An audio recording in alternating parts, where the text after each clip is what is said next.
Bijeli luk je stvarno fantastična biljka. Ne samo da ćete imati povrtnu vrstu za jelo, već je odličan kao zaštita za većinu biljnih vrsta koje uzgajamo. Prirodni je biostimulator koji povećava imunitet biljaka i prinose. Odlikuje se antibakterijskim i antifungicidnim djelovanjem te štiti biljke od napada štetočina. Ako sve ovo nije dalo naslutiti šta je tema današnjeg videa, govoriti ćemo o bijelom luku i koji su to dobri, a koji loši susjedi njegovom usjevu. Trudimo se stvarno da budemo u korak sa radovima u vrtu i sve teme na vrijeme obraditi i vama donijeti neophodne informacije prije nego dođe vrijeme određenih radova. Iako je već počelo vrijeme sadnje bijelog luka, a neki su tu sadnju već odradili, još uvijek možemo isplanirati raspored ostalih biljaka u vrtu. Kulture koje ćemo posaditi pored i kombinirati čak i u istoj gredici sa bijelim lukom. Podržite naš rad, ostavite like ispod videa i podijelite ga na vašim društvenim mrežama kako bi i drugi imali koristi od naših savjeta. A kako bi vi bili u korak sa svim neophodnim radovima, zapratite naš kanal i družite se s nama svaki dan te odradite sve poslove na vrijeme. Mnogo je kombinacija i korisnih biljaka sa bijelim lukom, ali i sam bijeli luk je koristan drugim povrtnicama. Naime, njegov jak miris odbija većinu štetočina, ali se može koristiti i kao sredstvo za privlačenje oprašivača. Izuzetno je efikasan u baštama, voćnjacima, ali i na većim površinama kada se ispuštuju određeni zahtjevi. U nastavku ćemo govoriti kako se koje povrće slaže sa bijelim lukom i kako reaguje.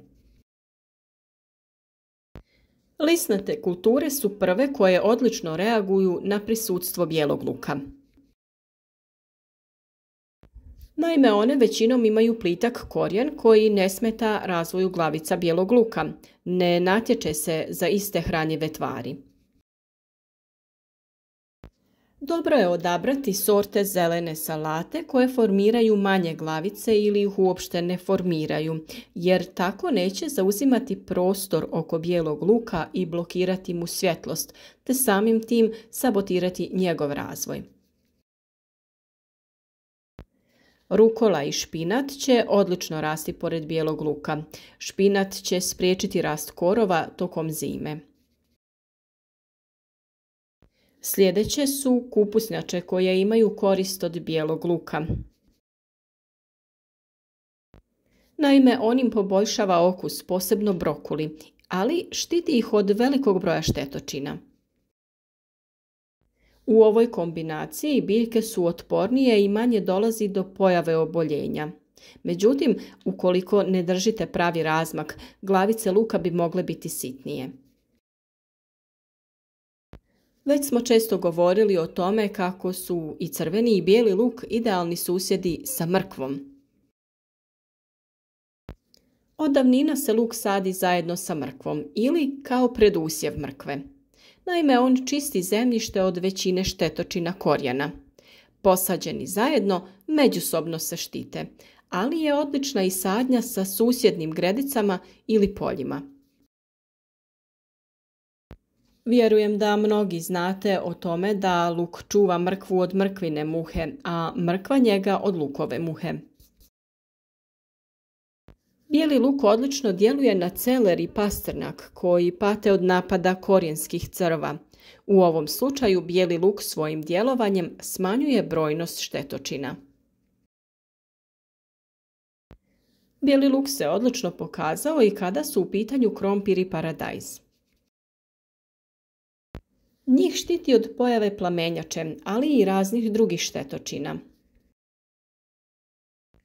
Paradajz će manje da napadaju lisne uši, bijele mušice i grinje, a plodovi će biti ukusniji ukoliko prvi susjed bude bijeli luk. A u ovoj kombinaciji glavice luka će biti krupnije. Kao susjed kod paradajza, najbolji efekat se postiže kada se uzgajaju na udaljenosti od pola metra, na susjednim gredicama ili u naizmjeničnim poljima. Najveći štetnik koji svima zadaje glavobolje kod uzgoja krompira jeste krompirova zlatica. Kod krompira bijeli luk će svojim mirisom djelovati upravo protiv krompirove zlatice. Može da smanji napad, ali i njihovu brojnost. Isti efekat će imati i kada je u pitanju patliđan. Još jedna zanimljiva kombinacija jeste bijeli luk i cikla. Cikla neće oduzimati hranjiva bijelom luku, a on će nju štititi od gljivičnih infekcija, odbijati će muhu i puževe. A da li ste znali da paprike obožavaju bijeli luk? I pri tome ne mislim na recepte, mada se i tu odlično slažu, pogotovo u zimnici. Bez obzira o kojim paprikama je riječ, slatkim ili ljutim, one obožavaju bijeli luk.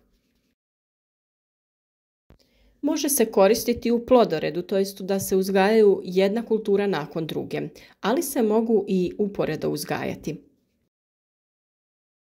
A još jedna važna napomena jeste da paprikama najbolje odgovara primjena pripravka od ljuske bijelog luka. To je ipak posebna tema kojoj ćemo posvetiti jedan poseban video o tome kako se priprema pripravak od bijelog luka i kako se koristi. Što se tiče krastavaca, oni su specifični i njihova reakcija zavisi od sorte ili hibrida, ali u većini slučajeva učinak je ipak pozitivan. Osim povrća, bijeli luk se odlično slaže i sa voćnim vrstama. Naime, najbolji je pratilac voćarskih kultura zbog svojih antifungalnih osobina, sprečava pojavu krastavosti na jabuci, smanjuje kovrđavost lista breskve. Većinu voćaka štiti od napada lisnih ušiju, grinja, mrava, puževa i drugih štetnih insekata, a svojim mirisom tjera zečeve i srne. Tako da ukoliko imate lijepo obrađen prostor ispod voćaka, slobodno možete posaditi bijeli luk. Često smo ga spominjali u kombinaciji sa jagodama. Izuzetan je kada je to u pitanju jer ih štiti od štetočina i od bolesti, posebno botritisa, to jest truleži plodova jagoda. Ukoliko se ne pazi na razmak, problem može biti u tome da glavice bijelog luka ostanu male, a dobro je da se uzgaja i prije jagoda kako bi se očistilo tlo. Bilo bi čudno da ne odgovara i bobičastim kulturama, zato malini i kupini odgovara prisutstvo bijelog luka. Smanjuje brojnost insekata, posebno mrava, tjera lisne uši i grinje od ribizle.